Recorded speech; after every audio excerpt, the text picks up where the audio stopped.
Hi, my name is Habiba and welcome to another exciting segment of Biba's Canadian Journey. Today I'm going to be talking about the Canadian professional space or the Canadian work environment. I'm going to be sharing my experiences, my lessons, and point out a few key things to note as a new immigrant. I'm going to bring it up from, I'm going to be talking about it from an immigrant perspective, from a newbie point of view. Okay, so let's get started.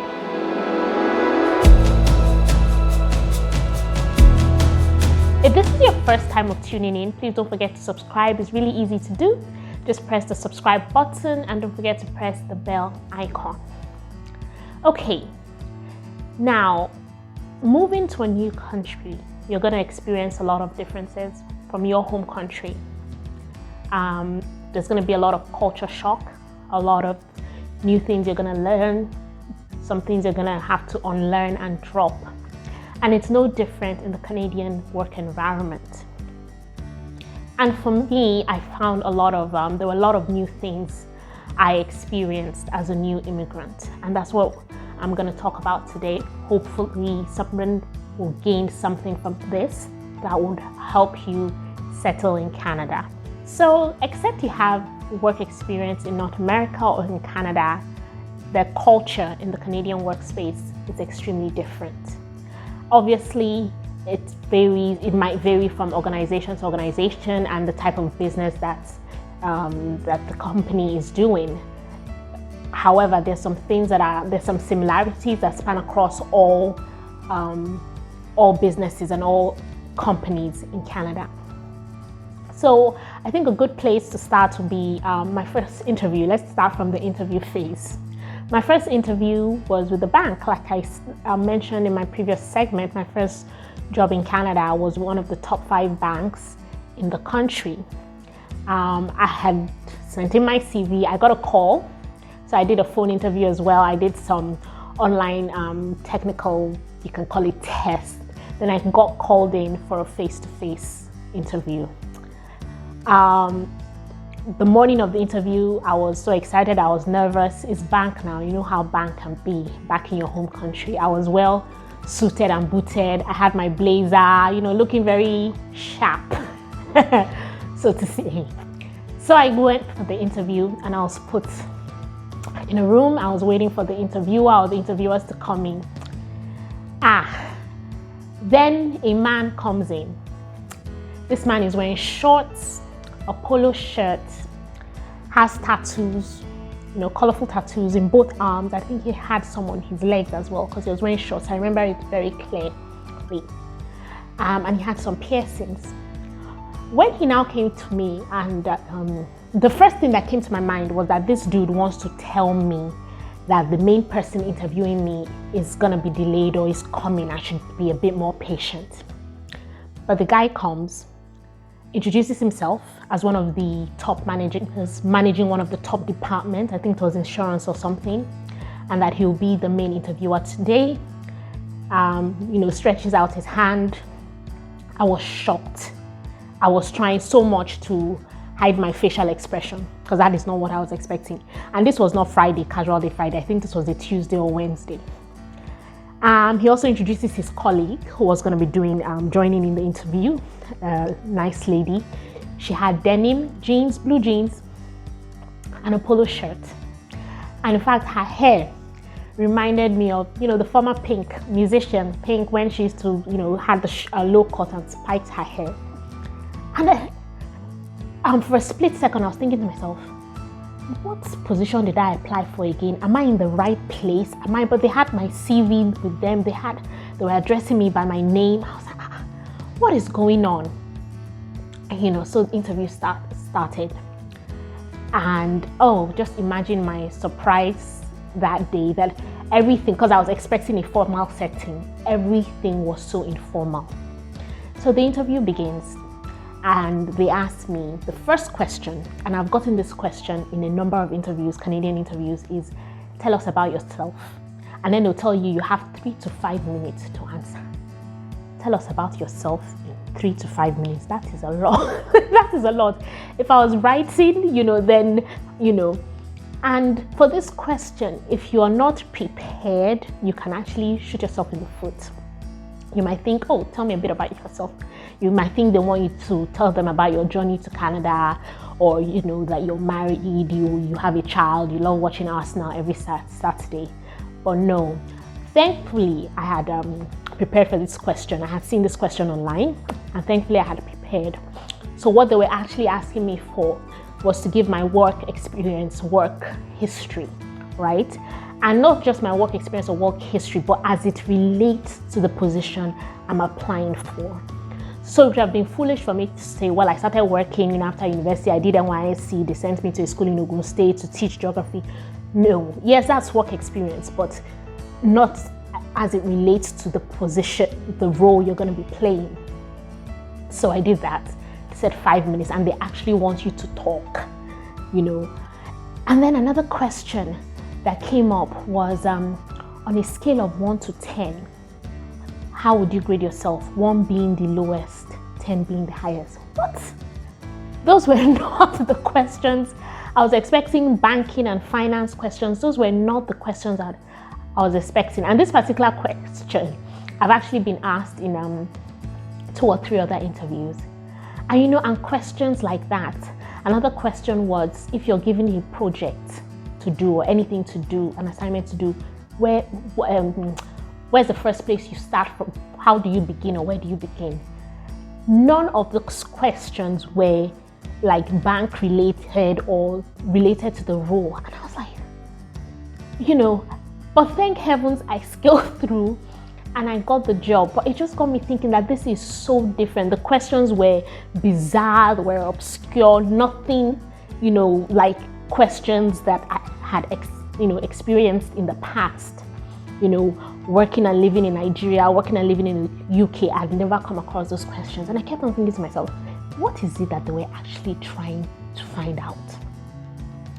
And during the interview, and this has happened in all the interviews I've attended, there's usually about 2 to 4 people or 5 people sometimes interviewing. So it's like a panel. And the man that was asking the question, he had a laptop, he was typing, you ask me the question, and you'll be typing really fast. So don't worry, I'm listening, I'm writing down your answers. And then the lady was sitting across from me, and she wasn't saying anything, she was just smiling. I was thinking, why is this one here? Why is she looking at me? It was when I left that I realized that she was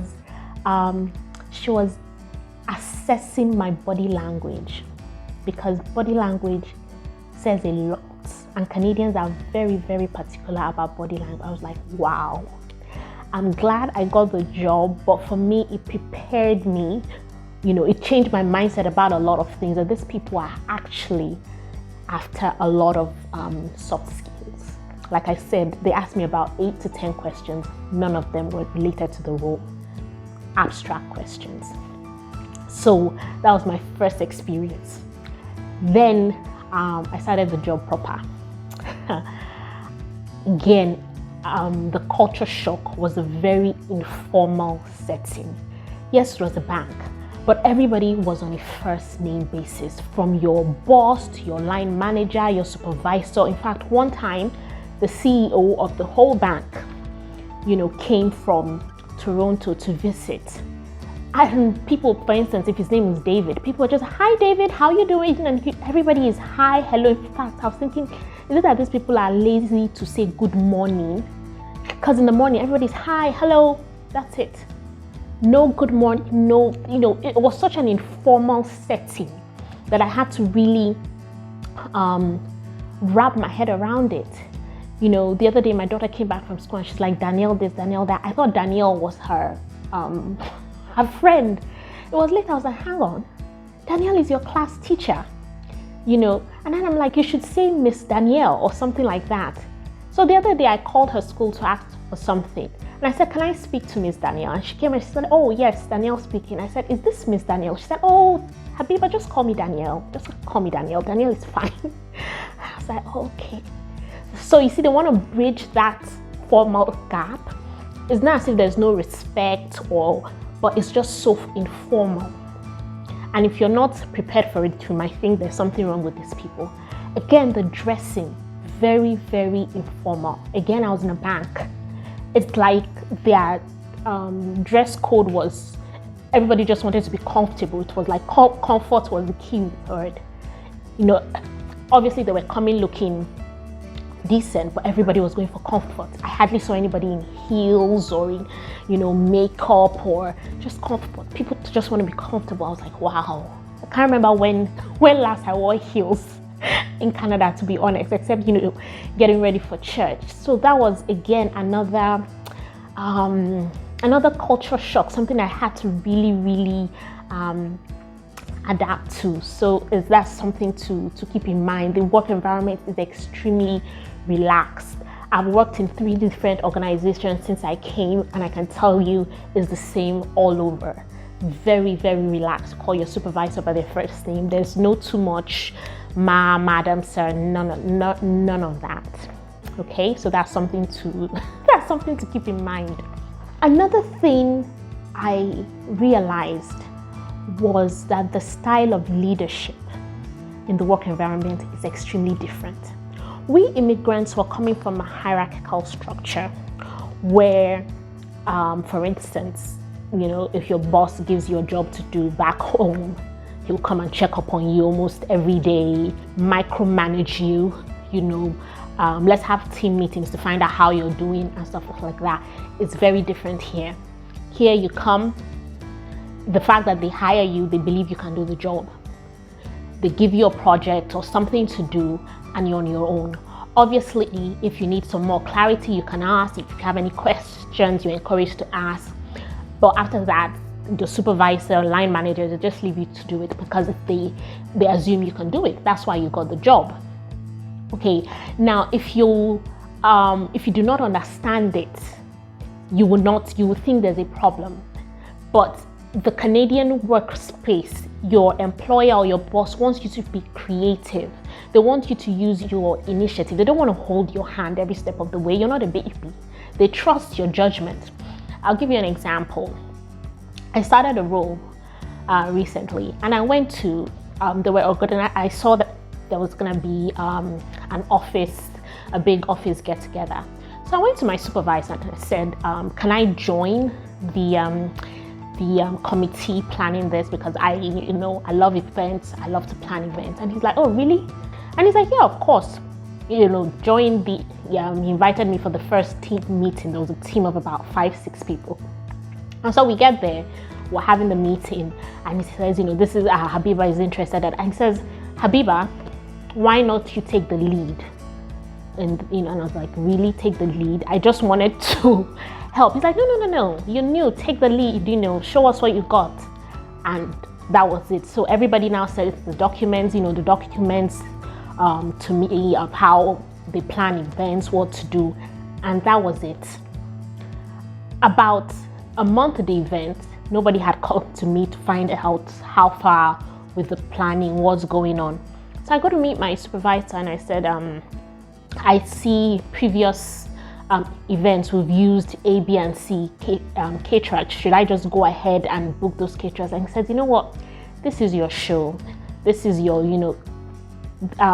book whichever caterers you want. We can try new ones. We trust your judgment.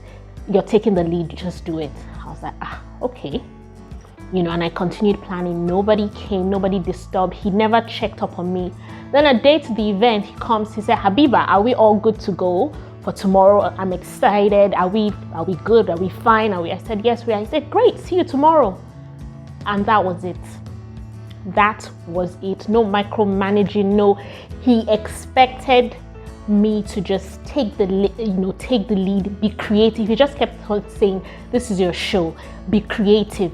Be creative. So Canadian employers actually want you to be creative and show initiative. They don't want to be telling you're not a child.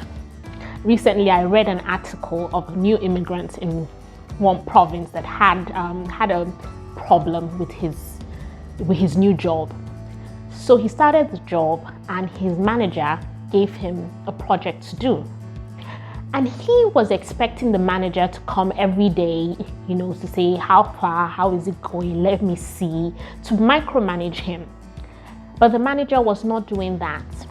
So after a couple of weeks, this new immigrant, this employee, is disgruntled, he's upset, and he's like, this company is not good. They don't know how to manage people. This manager is a bad manager. So he goes to meet the manager and says, he's not enjoying it. He wants to resign. So the manager says, out of curiosity, why do you want to resign? And he tells the manager why he wants to resign. The manager then tells him, he said, I've been looking for an opportunity to put you on probation because I also thought that you were not being creative, you're not being innovative. You want me to tell you to do everything. So obviously there was a disconnect somewhere, and they, discussed.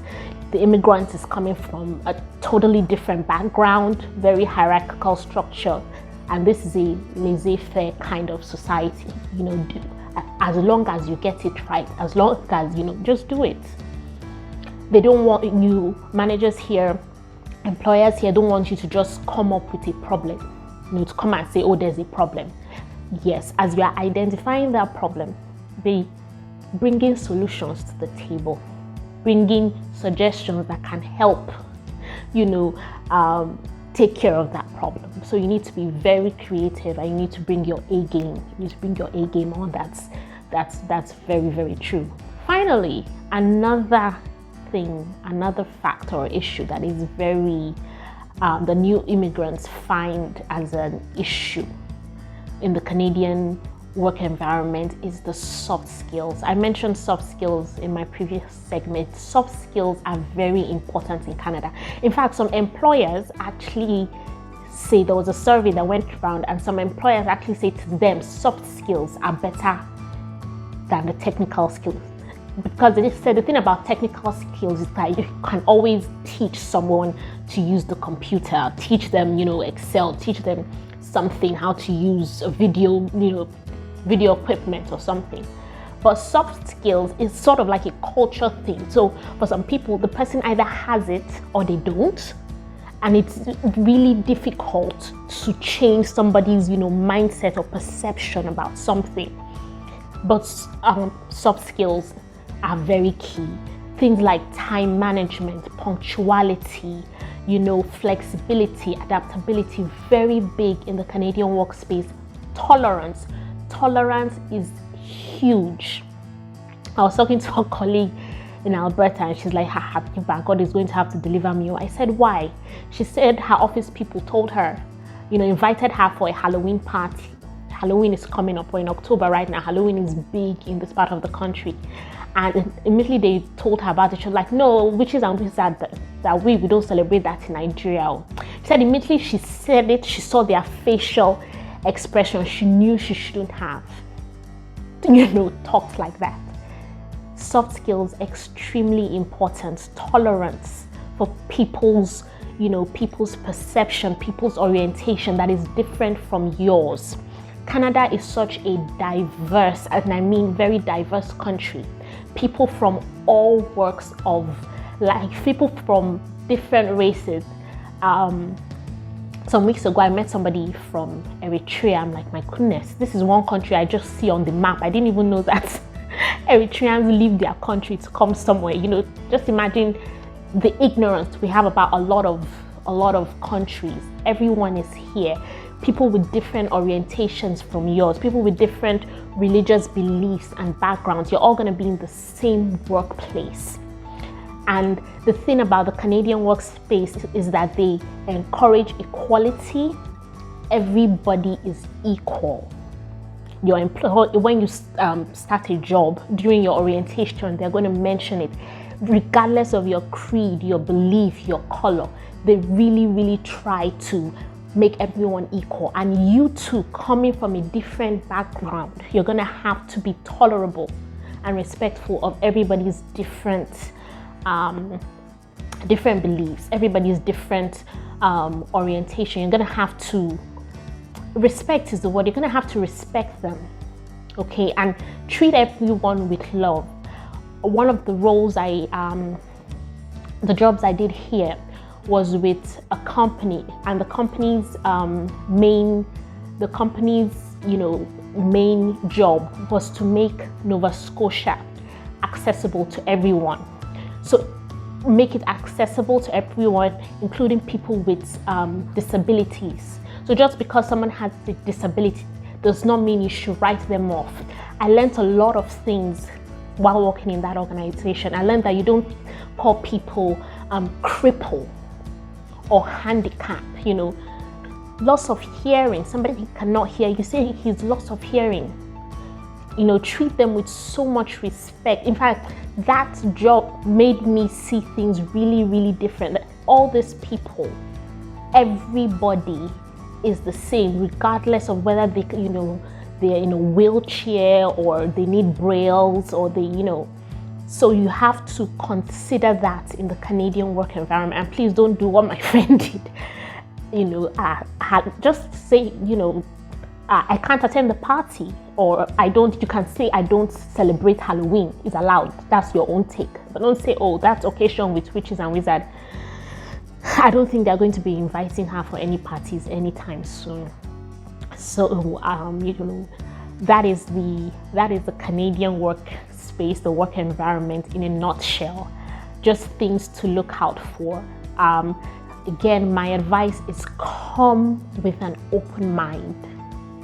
Come with an open mind. I'm not saying you should come and leave your, you know, culture or disregard your culture. No. I tell my daughter, mommy's friends, you call them auntie or miss this. Yes, in school they say call them by their first name, but she knows you say Auntie Banke. You don't say, you know, so we're not throwing that away. Yes, we are in Canada and in school she has to do that, but we're not throwing our values away. Okay, this is the end of this segment. I hope it has really been helpful. Again, if you're yet to subscribe or this is your first time joining in, please don't forget to press the subscribe button. Until next time, do have a lovely day.